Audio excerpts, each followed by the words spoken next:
Why did my brother's wife steal my heart medication while I was recovering from surgery? The pill bottle was empty when I reached for it at 3:24 in the morning, my chest already tightening with the warning signs I'd learned to recognize since the surgery. My metoprolol, the beta blocker keeping my heart from racing into dangerous territory, should have had 28 pills remaining. I'd counted them yesterday. Now my fingers scraped against bare orange plastic, while my pulse hammered against my ribs with increasing urgency, each beat feeling like a fist punching through my sternum. Downstairs, I could hear my brother David and his wife Melissa laughing at something on television, completely unaware that I was standing in their guest bathroom realizing that someone had condemned me to die in their home 6 weeks after open heart surgery. My cardiologist had been explicit about what would happen if I missed doses. Without the medication regulating my heart rate, the electrical system that had been surgically repaired could spiral into arrhythmia. And here I was, staring at an empty bottle that should have been nearly full, feeling my newly repaired heart beginning to malfunction while the person responsible sat on the couch, eating popcorn with my brother. I'd moved into David and Melissa's guest room 3 weeks ago, after Dr. Nathan Briggs at Cedars-Sinai discharged me following my mitral valve repair surgery. The procedure had gone well, replacing my failing heart valve with a mechanical one that would tick quietly inside my chest for the rest of my life, but recovery required someone to monitor me for at least 2 months. Our parents had passed years ago, and David was my only family within 1,000 miles. He'd insisted I stay with them, promising Melissa was happy to help, that their guest room was comfortable, that I wouldn't be a burden. At 34, I felt pathetic needing my older brother to take care of me, but the alternative was struggling alone in my apartment with no one to call if something went wrong. Melissa had seemed supportive during my hospital stay, bringing flowers and magazines, asking thoughtful questions about my recovery timeline. She was 36, an interior designer with her own small firm, and she'd been married to David for 4 years. I'd never been particularly close to her, but I'd trusted her because David loved her, and my brother had always been an excellent judge of character. The first week at their house had been uneventful. Melissa made healthy meals that met my cardiac diet restrictions. David checked on me before and after work, and I focused on healing. The problems started small, so small I almost missed them entirely. During my second week of recovery, I noticed my digoxin bottle seemed lighter than expected. This medication strengthened my heart contractions and required precise dosing, the difference between therapeutic and toxic levels being dangerously narrow.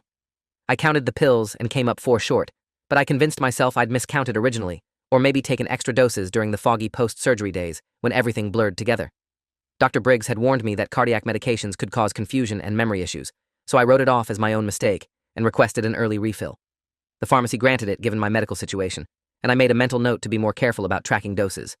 A few days later, my blood thinner seemed low too, but again, I rationalized it away, blaming the exhaustion and medication haze that made every day feel like wading through thick fog. When you're recovering from having your chest cracked open, you learn to doubt your own perceptions. Everything feels wrong, so specific wrongness becomes hard to identify. The second red flag came when I overheard Melissa on the phone with someone, her voice dropping to a whisper when she realized I was awake. I'd been resting in the guest room with the door cracked open, and she'd been in the hallway outside, speaking in tones that carried an edge I'd never heard from her before. She was talking about money, about how David's business was struggling, about how they were 3 months behind on their mortgage. She mentioned something about an inheritance and timing, and when she noticed me through the door crack, her expression flickered through surprise and something darker before settling into her usual pleasant smile. She ended the call quickly and asked if I needed anything, her voice perfectly normal, her eyes slightly too wide. I told myself it was just financial stress, that everyone argued about money, that it had nothing to do with me. My brother had never mentioned business troubles, but that wasn't unusual since David tended to keep struggles private, not wanting to burden anyone. Still, something about that phone call lodged in my memory, a splinter I couldn't quite remove. The third warning sign was physical, terrifyingly physical. About 10 days into my stay, I started experiencing symptoms that didn't match my expected recovery trajectory. My heart rate would spike randomly, leaving me dizzy and short of breath even while sitting still. My blood pressure fluctuated wildly despite the medication supposedly controlling it. I called Dr. Briggs's office and spoke with his nurse practitioner, Diane Fulton, who had 15 years of cardiac care experience and had been managing my post-surgical follow-ups. She adjusted my medication timing and scheduled an earlier appointment, suggesting the symptoms might indicate my body was still adjusting to the mechanical valve. I believed her because I wanted to believe her, because the alternative was admitting something was seriously wrong. But when Melissa brought me water to take my pills that evening, I noticed her watching me swallow them with an intensity that felt like surveillance. She asked how I was feeling 3 times in an hour, each inquiry delivered with concern that somehow felt performative. I started keeping my pill bottles in my nightstand drawer instead of the bathroom cabinet, a precaution that felt paranoid until it didn't. The night everything shattered started normally enough.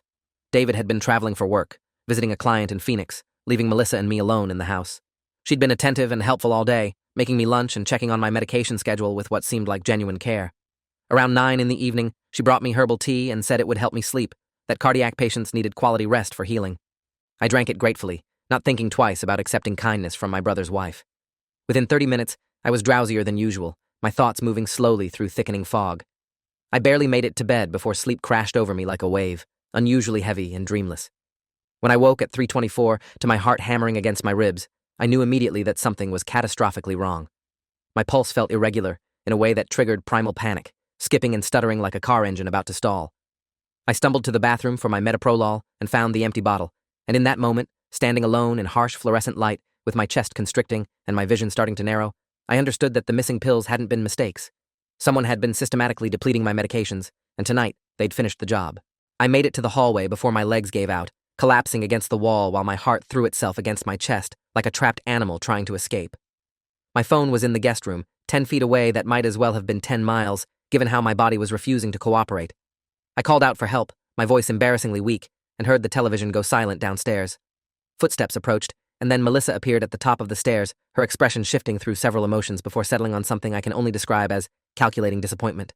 She looked at me slumped against the wall, clutching my chest, clearly in cardiac distress, and she didn't reach for her phone to call 911. Instead, she crouched beside me and asked what was wrong in a tone that suggested mild inconvenience rather than emergency. I gasped out that I needed my heart medication, that the bottle was empty, that I was going into arrhythmia. She tilted her head slightly and said that was strange, that she'd just seen the pills in there yesterday, that maybe I'd taken too many by accident. The lie was so blatant, delivered with such casual cruelty, that even through the cardiac emergency, I registered the intentionality of what was happening. She was watching me die and suggesting it was my own fault. What saved my life was the Apple Watch I'd been wearing since the surgery, programmed to detect irregular heart rhythms and automatically alert emergency services if I became unresponsive. I'd activated the feature at Dr. Briggs's recommendation, thinking it was overcautious, never imagining I'd actually need it. As my vision started tunneling and my body slid further down the wall, the watch detected the dangerous arrhythmia and sent an automated alert to 911, transmitting my location and heart rate data. I don't remember losing consciousness, but I remember Melissa's face changing when she heard the distant wail of sirens approaching, her calculating calm fracturing into something like fear. She stood up quickly and disappeared, and the last thing I saw before blacking out was the empty pill bottle lying on the bathroom floor where I'd dropped it, evidence of something I couldn't yet prove but absolutely knew. I woke up in the cardiac ICU at UCLA Medical Center, wires and tubes connecting me to machines that beeped in steady reassurance. My brother David was beside me, his face gray with exhaustion and fear, holding my hand like I might disappear if he let go. Dr. Christina Okonkwo, the attending cardiologist who had stabilized me in the ER, was checking monitors and making notes. She was in her early 50s with silver-streaked hair and 23 years of cardiac experience, and her expression carried the particular gravity of doctors delivering bad news. She explained that I'd arrived in sustained ventricular tachycardia, a potentially fatal arrhythmia that had likely been triggered by sudden withdrawal of my beta-blocker medication. They'd had to cardiovert me twice to restore normal rhythm, and I'd come dangerously close to cardiac arrest. Without the watch's automatic alert and the paramedics' rapid response, she said, I would likely not have survived. The words hung in the hospital air, clinical and devastating, and I saw David's hand tighten on mine. He kept asking how this had happened, how I'd run out of medication, why I hadn't called for help sooner. I didn't have answers I could give him yet, not until I understood exactly what his wife had done. The police arrived later that day, initially treating the incident as a routine medical emergency follow-up. Officer Raymond Castillo took my statement, writing notes in a small notebook while I explained about the missing medications, about finding the empty bottle, about Melissa's behavior when she found me in the hallway. He was polite, but clearly skeptical, asking whether I might have simply miscounted my pills or taken extra doses without remembering. His questions made me doubt myself momentarily, wondering if post-surgical confusion could really explain everything, if I was creating conspiracy where only coincidence existed. But when Dr. Okonkwo joined the conversation, she changed the entire trajectory of the investigation. She explained that my toxicology screening had shown traces of a sedative called temazepam, a benzodiazepine I hadn't been prescribed, and that would have made me dangerously drowsy, explaining both my heavy sleep and my inability to wake up when my cardiac symptoms started. Someone had drugged me, she said flatly, and deliberately depleting critical cardiac medications from a post-surgical patient wasn't medical confusion. It was attempted murder. Officer Castillo's demeanor shifted immediately, and he made calls that brought detectives to my hospital room within the hour. Detective Karina Novak was the lead investigator assigned to my case, a 17-year veteran of the LAPD's Major Crimes Division who specialized in complex domestic cases. She was in her mid-40s with sharp dark eyes and a manner that balanced professional warmth with unmistakable intensity. Her partner, Detective Franklin Yates, was younger but equally focused, taking detailed notes while she asked questions. I told them everything, starting from the beginning, the small discrepancies in my medication counts, the overheard phone call about money troubles, Melissa's surveillance of my pill-taking, the tea she'd brought me that night, finding the empty bottle while my heart failed. Speaking the suspicions aloud made them feel simultaneously more real and more absurd. This was my brother's wife, someone I'd known for 4 years, someone who'd brought me flowers in the hospital. The disconnect between that image and what I was describing felt almost impossible to reconcile. But Detective Novak listened without skepticism, asking clarifying questions and noting specific details. She said financial motive was one of the most common factors in domestic violence cases, and asked about my life insurance and any inheritance David might receive if I died. The question about inheritance hit me like a physical blow, connecting dots I hadn't consciously assembled. Our parents had left everything to David and me equally, but with a survivorship clause, meaning if one of us died without children, the other would inherit the full estate. It wasn't a huge amount, maybe $340,000 combined in property and investments, but for someone 3 months behind on their mortgage, it might seem like a lifeline. More significantly, I'd made David the beneficiary of my $500,000 life insurance policy years ago, before his marriage, and never updated it. If I died, David would receive over $800,000 total. Melissa would have known this because David and I had discussed estate planning openly at family dinners, making sure we each understood the arrangements. The realization that I'd essentially been worth more dead than alive to my sister-in-law sent a wave of nausea through me that had nothing to do with my cardiac condition.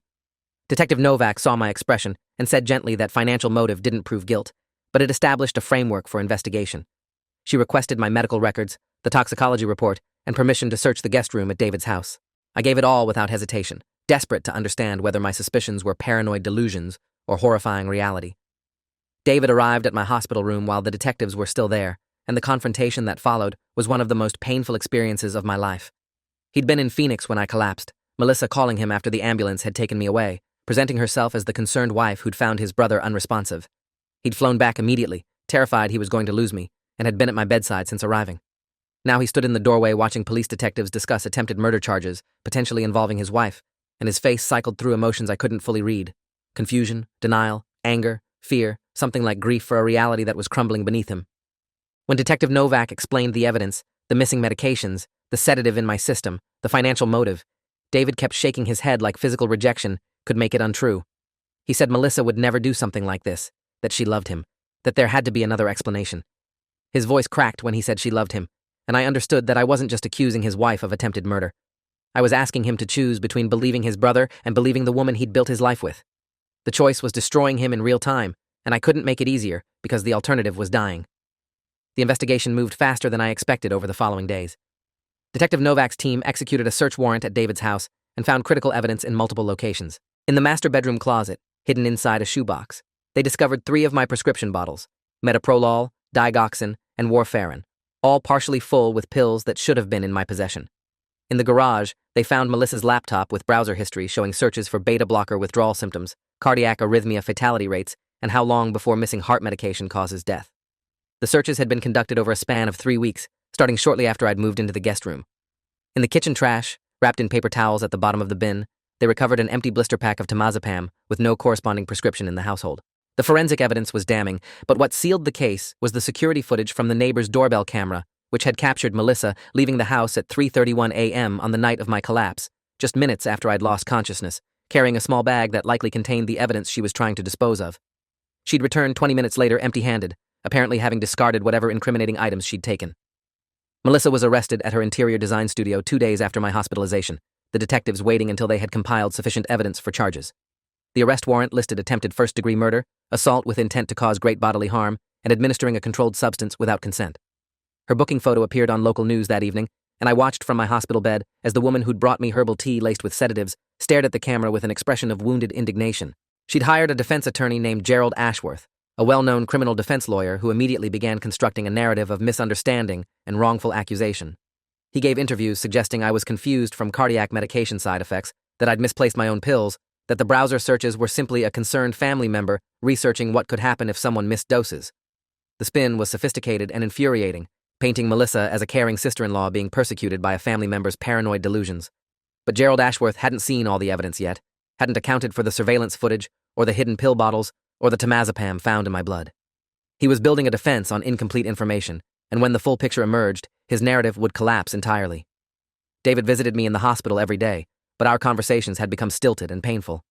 He was living in a hotel, unable to return to a house that was now a crime scene, and unable to fully accept what his wife had done. Part of him clearly still wanted to believe in her innocence, to find an explanation that didn't require acknowledging he'd married someone capable of killing his brother for insurance money. I understood his denial because I'd felt it myself in those first moments of crisis, the desperate need for reality to be something other than what evidence suggested. But I also couldn't pretend that what had happened was ambiguous. Someone had drugged me and stolen medication I needed to survive. Someone had watched me collapse and chosen not to call for help. Someone had searched the internet for how to kill a cardiac patient while I slept in their guest room trusting I was safe. That someone was Melissa, and David's grief over losing the woman he thought she was couldn't change that truth. I told him I didn't expect him to choose between us, but I needed him to believe the evidence. He said he was trying, but his eyes said he wasn't there yet. The preliminary hearing happened 3 weeks after my release from the hospital, and I was well enough to attend despite my cardiologist's concerns. Judge Patricia Okonkwo presided over the proceedings, no relation to my ER doctor, a veteran judge with 18 years on the bench and a reputation for thorough examination of evidence. The prosecutor, Assistant District Attorney Leonard Huang, had 21 years of criminal prosecution experience and had handled multiple high-profile domestic violence cases. He presented evidence methodically, building from the physical items recovered in the search through the forensic analysis of Melissa's computer, through the toxicology reports and medical records. Each piece alone might have been explained away, but assembled together they formed an undeniable pattern of premeditated attempted murder. The defense attorney Gerald Ashworth tried to challenge each element, suggesting the pill bottles could have been moved by anyone, that the browser searches proved only curiosity, that the sedative could have come from contaminated herbal tea she'd purchased innocently. But Judge Okonkwo wasn't buying the disconnected explanations, and when she ruled there was sufficient evidence to proceed to trial, Melissa's composed expression finally cracked, revealing the fear beneath her careful mask. The prosecution team expanded my understanding of what Melissa had planned with discoveries I hadn't anticipated. A DA Huang explained during our preparation meetings that forensic accountants had traced significant financial transfers from accounts Melissa controlled. She'd taken out a $75,000 line of credit against the house without David's knowledge, forging his signature on documents. She'd run up $28,000 in credit card debt hidden across multiple accounts. Her interior design business was failing, losing money for 18 months while she maintained the appearance of success. The mortgage payments David thought were behind by 3 months were actually behind by 7, and foreclosure proceedings had been initiated before my hospitalization. Melissa had been drowning in debt and deception, maintaining a lifestyle facade that required constant influx of new money. The $800,000 I was worth dead would have solved all her problems, and the only obstacle was my continued existence. The calculated cruelty of her plan became clearer as the financial evidence accumulated, revealing someone who had weighed her debt against my life and decided the numbers favored murder. Dr. Briggs provided crucial testimony during the trial about the medical necessity of my medications and the predictable consequences of their withdrawal. He explained that beta blockers like metoprolol don't just lower heart rate. They prevent the electrical instability that can cause fatal arrhythmias in patients with repaired heart valves. Stopping them abruptly creates a rebound effect where the heart becomes hyperexcitable, essentially looking for reasons to fall into deadly rhythms. He testified that someone who researched beta blocker withdrawal, as Melissa's browser history showed, would understand these risks clearly. The sedative she'd administered served a dual purpose, ensuring I slept through the early warning symptoms that might have prompted me to seek help and providing a potential alibi that I'd simply overdosed on sleeping pills myself. If not for the Apple Watch detecting the arrhythmia and alerting emergency services, I would have died in my sleep while Melissa waited downstairs for it to be over.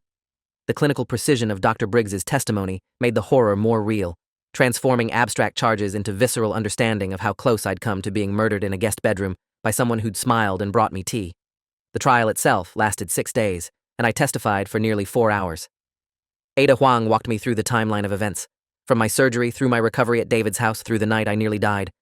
I described the small discrepancies I'd noticed and dismissed, the surveillance I'd felt from Melissa, the tea that had made me unnaturally drowsy, the empty pill bottle and the irregular heartbeat and her face as she watched me dying without calling for help. Defense attorney Ashworth's cross-examination tried to paint me as confused and paranoid, a recovering cardiac patient whose memory couldn't be trusted, but the physical evidence supported every claim I made. He couldn't explain away the hidden pill bottles or the forensic traces of temazepam or the damning browser history. His final strategy was suggesting I might have orchestrated the entire situation myself, staging an emergency to frame Melissa for reasons related to family jealousy or mental illness. The suggestion was so absurd that even the jury members looked offended, and Ada Huang's redirect demolished it with medical records, proving I had no history of mental health issues and no possible motive for nearly killing myself. When I stepped down from the witness stand, my legs were shaking, but I felt something I hadn't experienced since waking up in the hospital. I felt believed. The jury deliberated for less than 5 hours before returning guilty verdicts on all charges. Attempted first-degree murder, assault with intent to cause great bodily harm, administering a controlled substance without consent, financial fraud related to the forged documents, and hidden debt. Melissa stood motionless as the verdicts were read. her expression blank in a way that suggested either shock or calculation, though I couldn't tell which. David was in the gallery, having attended every day of the trial despite the obvious pain it caused him, and when the final verdict came down, he put his head in his hands and didn't move for a long time. I wanted to feel satisfaction, vindication, something like justice finally served, but mostly, I felt exhausted and sad. This wasn't a stranger who'd tried to kill me. This was someone I'd shared family dinners with, someone who'd helped David pick out my Christmas presents, someone who'd once seemed like she might eventually feel like a sister. The person I'd thought she was had never existed, but that made her betrayal feel more like loss than triumph. She'd stolen medications and nearly stolen my life, but she'd also stolen the family I thought I had. Some things verdicts can't return. Sentencing happened 6 weeks later, after victim impact statements and pre-sentencing investigations. I wrote and rewrote my statement a dozen times, trying to capture the ongoing effects of what Melissa had done. The cardiac event she'd caused had set back my recovery by months, requiring additional procedures and medication adjustments. I'd developed PTSD symptoms, anxiety attacks triggered by taking pills, nightmares about waking up with my heart failing, hypervigilance about food and drink offered by others. The ability to trust had been damaged in ways I was still discovering, making relationships harder and isolation easier. I'd lost weight, lost sleep, lost the simple assumption that the people around me wanted me alive. None of these losses were as dramatic as almost dying, but they accumulated into a changed life I hadn't chosen. When I read the statement in court, my voice stayed steady, but my hands trembled against the paper. Melissa watched me speak without visible reaction, maintaining the blank affect she'd adopted since the verdicts, giving nothing away about whether my words reached her at all. Judge Okonkwo sentenced Melissa to 18 years in state prison, with the possibility of parole after serving 85% of her sentence, approximately 15 years. The judge noted the premeditated nature of the crime, the vulnerability of the victim, the breach of family trust, and the complete lack of remorse shown throughout proceedings. She specifically mentioned that Melissa had never apologized, never acknowledged wrongdoing, never expressed concern for the brother-in-law she'd nearly killed. The sentence was at the higher end of guidelines, reflecting the severity of the offense and the defendant's apparent indifference to its impact. As Melissa was led away in handcuffs, she finally looked at me, and her expression held something I hadn't seen before. Not regret or remorse, but fury. Pure, concentrated hatred directed at me for surviving, for speaking, for refusing to die conveniently and let her collect the proceeds. The hatred was clarifying somehow, confirming that her crimes weren't the result of desperation or temporary insanity, but deliberate choice. She'd wanted me dead, and she was angry I wasn't. The knowledge should have been terrifying, but instead, it felt like freedom. I didn't have to wonder anymore whether I'd misjudged her. The truth was written on her face. The aftermath of the trial brought changes I hadn't anticipated. David and I grew closer in some ways and more distant in others, bound by shared trauma, but also separated by it. He divorced Melissa, obviously, filing papers before her sentencing and liquidating their shared assets to pay off the debts she'd accumulated. The house went into foreclosure anyway, too far gone to save. He moved into a smaller apartment and threw himself into rebuilding his business, working constantly in a way that seemed less like ambition and more like avoidance. When we talked, which was regularly at first, and then less so, there was always a shadow in the conversation, an unspoken question about whether he should have seen what Melissa was earlier, whether his love for her had blinded him to dangers that threatened his brother. I told him repeatedly that manipulative people are skilled at hiding their true selves, that the deception wasn't his fault, but guilt doesn't listen to logic. We were still brothers, still family, but something had been broken that would take years to repair. Some wounds heal clean, and others leave scar tissue that changes how you move. 1 year after the trial, I'm living in a different city, having relocated to Portland for a fresh start, in a place without traumatic associations. My cardiac health has stabilized, thanks to a new cardiologist named Dr. William Fairbanks, who has been managing my medications with obsessive attention to detail. The mechanical valve in my heart ticks quietly, a constant reminder that I'm alive against odds someone tried to stack against me. I still take beta blockers and blood thinners and regular doses of medication that now live in a locked box only I can open, a precaution that feels paranoid but also necessary. I've been in therapy for 11 months with a psychologist named Dr. Amanda Reeves, who specializes in trauma recovery and has helped me rebuild the capacity for trust that Melissa tried to destroy. Progress is slow, but real. I can accept a cup of coffee from a friend without panicking. I can sleep through most nights without waking in cardiac anxiety. I can imagine a future where what happened becomes part of my past, rather than the defining feature of my present.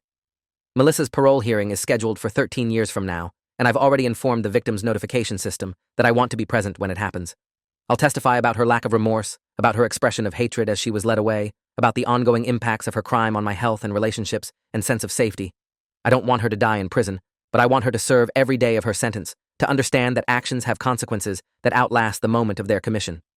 She looked at me and saw dollar signs, an obstacle between her and financial salvation. She miscalculated badly.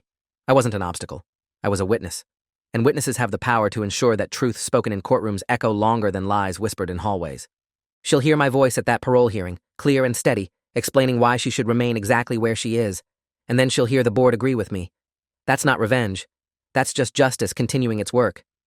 David calls sometimes, awkward conversations where we try to maintain connection across the distance created by what his wife did to me.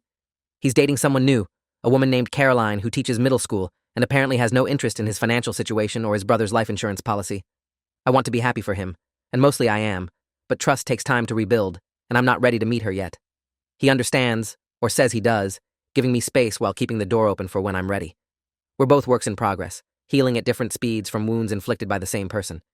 Maybe someday we'll find our way back to the easy closeness we had before Melissa entered our lives. Maybe the scar tissue will soften. Maybe family will feel like safety again instead of risk. I'm not there yet, but I'm moving toward it, one careful step at a time. Last month, I started writing about my experience, partly as therapy, and partly because I discovered that telling the story helps others recognize warning signs I missed. The response has been overwhelming. Dozens of people reaching out to share similar experiences of family members targeting them for financial gain, of medications tampered with, of trusts betrayed by people who should have been safe. The stories vary in details but share common threads. Vulnerability exploited, warnings dismissed, near misses that could have been tragedies. My survival and my willingness to speak publicly about it has apparently given others permission to examine their own experiences with fresh eyes, to question whether accidents were really accidents, to trust their instincts when something feels wrong. If my story prevents one person from ignoring the warning signs I ignored, then something good came from something terrible. That's the meaning I've chosen to find. I keep the empty pill bottle on my desk, the orange plastic container that should have held the medication I needed to survive. It's evidence that was returned to me after the trial, and I couldn't throw it away. Sometimes I hold it and think about how small it is, how ordinary, how something that insignificant almost ended my life. The bottle reminds me of how close I came and how far I've traveled since. It reminds me that survival isn't just about living through the crisis, but about building a life afterward that justifies the effort. Melissa took something from me that night, beyond the pills, beyond the near-death experience. She took the luxury of assuming the people around me had my best interests at heart. But she also gave me something, accidentally and against her will. She gave me proof of my own resilience, evidence that I could face the worst betrayal and emerge on the other side. The bottle is empty now, but I'm not. I'm full of days she didn't get to take from me, experiences she couldn't steal, a future she tried and failed to erase. Every heartbeat is a small rebellion against what she planned. Every morning I wake up is a victory she didn't want me to have. She thought killing me would be easy. She thought I'd die quietly and conveniently, leaving nothing behind but money for her to claim. She thought wrong. I'm still here, still breathing, still speaking the truth about what she did. And she's in a cell, counting days toward a parole hearing where I'll be waiting to make sure she stays exactly where she belongs. She bet against me and lost everything. I survived and gained a voice. In the end, the math worked out differently than she calculated. Thanks for watching till the end. Make sure to subscribe and like to not miss the next story.